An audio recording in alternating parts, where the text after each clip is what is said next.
Pull up a chair and buckle up. It's the Original Strength BodCast. Hey guys, thanks so much for tuning in to the Original Strength podcast. Today on the show, I'm going to talk about sowing seeds. And what I mean is you want to sow seeds of goodness. So the way the body works is wherever the head goes, the body will follow. So if the eyes and head go into flexion, the body wants to go into flexion. If the eyes and head go into extension, the body wants to go into extension. But every physical truth has a spiritual parallel. So if we sow seeds of doubt or fear or anxiety into our head, our body will go towards doubt, fear, and anxiety. Whatever happens on the inside, we express on the outside. We are expression suits. So that is why it is so important to guard your thoughts and your heart, because whatever we're marinating on, whatever we're thinking, we express it.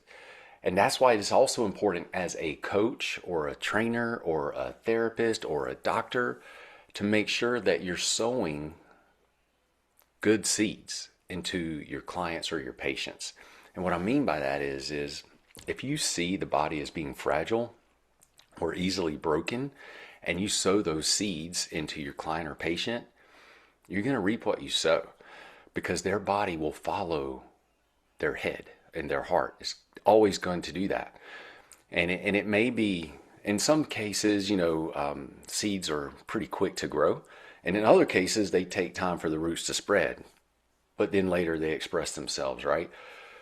And we don't want to sow negativity into a person. We don't want to sow fear into a person, because eventually their body is going to express it. Because I know this is weird, but we are programmable. I am programmable. You put a pleasant thought in my head and you keep saying it over and over again, that's going to seep its way into me.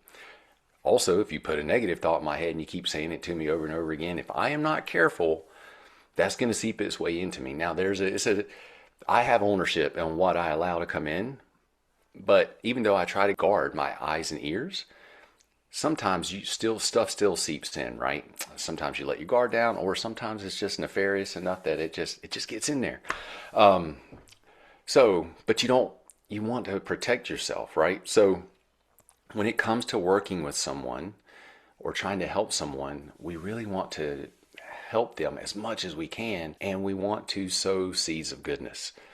So if you can see the body as being strong and durable and resilient and able to repair itself and heal itself throughout a lifetime, and you can sow those thoughts into anyone that you're working with, more than likely you're going to reap what you sow. Their body is going to express those thoughts of strength, of courage, of resiliency, of health and healing. But if we're not careful and we say, hey, don't move your knee like that because you're going to get hurt, or hey, watch your spine when you pick that up, you're going to get hurt, or hey, make sure your pinky toe is pointing into the left when you do that squat so you don't get hurt. Like, we don't want to do things like that, because if we're not careful, we can program somebody. So that's the gist of what I'm trying to say. So the body follows the head and the heart for the most part, and every physical truth has a spiritual parallel truth. So again, sow good seeds so that you can reap what you sow on purpose to help someone feel better, move better, think better, live a better life. All right, enough about that. So I want to tell you, got a story to tell you. And this one's crazy, but it's cool. So, all right, you know how I always talk about it feels good to feel good? I'll take that even further. It feels amazing to feel good. But it also feels amazing to do good things for someone else. So I know you've probably experienced this before, but when you do something really nice for someone, it just feels really, really good. And I would say it rivals how good it feels to feel good physically. When you do something that's just really good for somebody, and it gives you the warm, fuzzy tingles, right? And that feels exhilarating in itself. So today, I'm walking out of a Tractor Supply. So first of all, I'm not a farmer.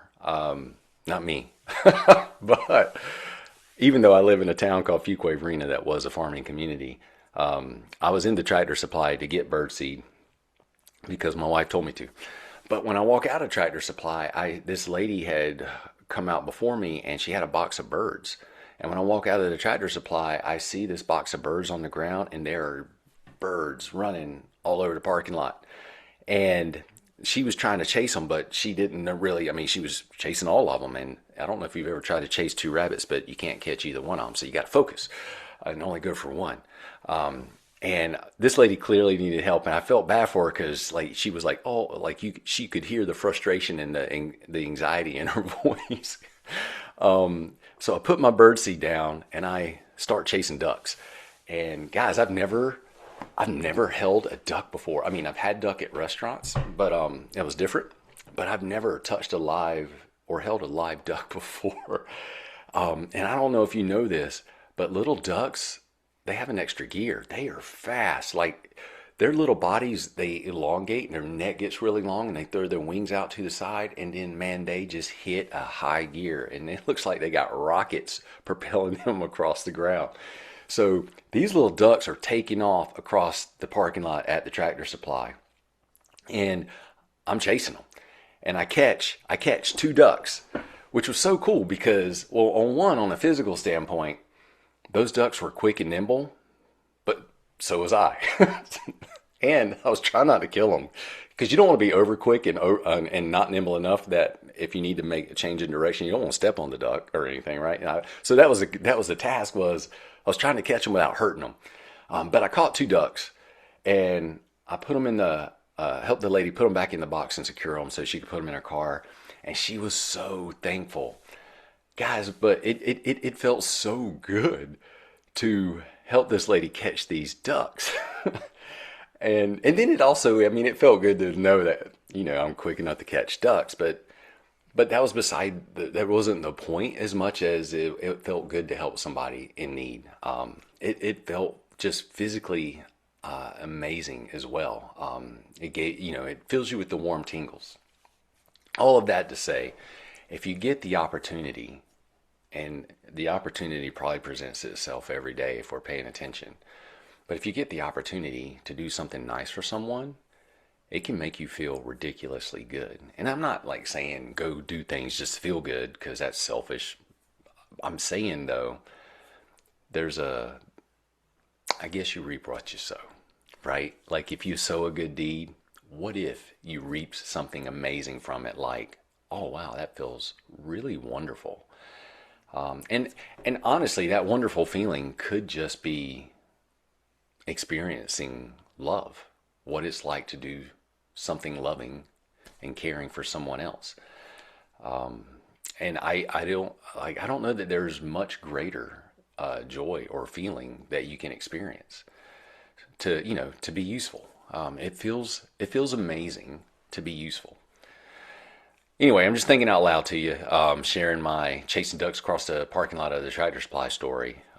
It was so neat, guys. And they were so soft, but man, so fast. And they were like making this squeaking noise that I was trying to imitate to get them to run to me. But it turns out I wasn't actually doing it right because they were certainly running away from me. Anyway, that's it for this week's podcast.